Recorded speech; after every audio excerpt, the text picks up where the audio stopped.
Kipper's Birthday by Mick, Inkpen. It was the day before Kipper's birthday. He was busy with his paints making party invitations.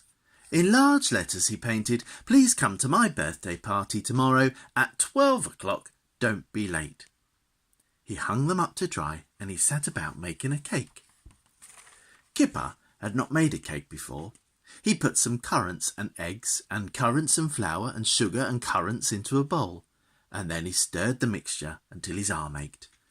Next he added some cherries and stirred it once more. Then he rolled it with a rolling pin and looked at what he had made. "I've made a flat thing," he said. Kipper squeezed the flat thing into a cake shape and watched it bake in the oven. To his surprise, it changed itself slowly into a sort of a heap, but it smelled good. He put the last remaining cherry on the top for decoration. By this time, the party invitations were dry. "I'll deliver them tomorrow," yawned Kipper. "It is too late now." Kipper woke bright and early on his birthday. His first thoughts were, balloons! We must have balloons! But as he rushed downstairs, another thought popped into his head. Invitations! Kipper ran all the way to his best friend's house and stuffed the invitations into Tiger's hand. "That one's yours. Those are for the others," he panted. "Can't stop. Balloons." When he'd gone, Tiger opened the invitation. "Please come to my birthday party tomorrow at 12 o'clock. Don't be late."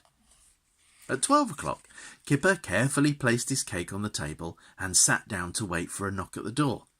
He waited. And he waited, but nobody came, not even Tiger. The cake smelled good, and Kipper began to feel hungry. At 1 o'clock, he ate the cherry from the top. 2 o'clock passed, and still nobody came. Kipper pulled off a large piece of cake and broke it open to see if there was a cherry inside. There were 2. He ate them both, and he began to feel better. By 5 o'clock, there were no more cherries to be found. Kipper stretched out on the table, feeling very full and very sleepy. Kipper slept through the evening and into the night. He dreamt that he was climbing a mountain made of cake and dodging great cake boulders as they crashed towards him.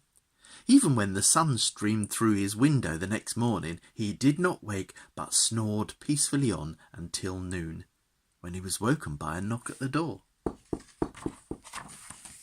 His friends had come. "Happy birthday, Kipper," said Jake.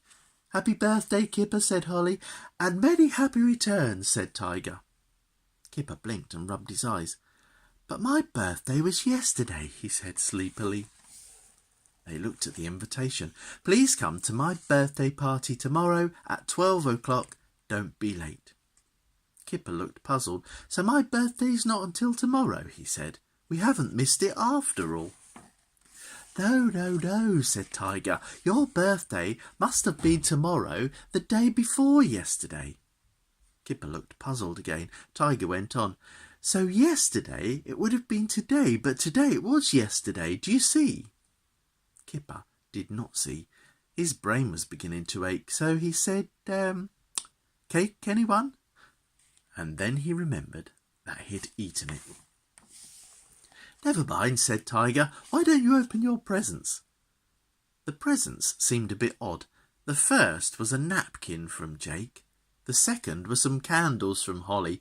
"Very useful," said Kipper, trying not to look disappointed. But the third was the most useful of all. It was a cake.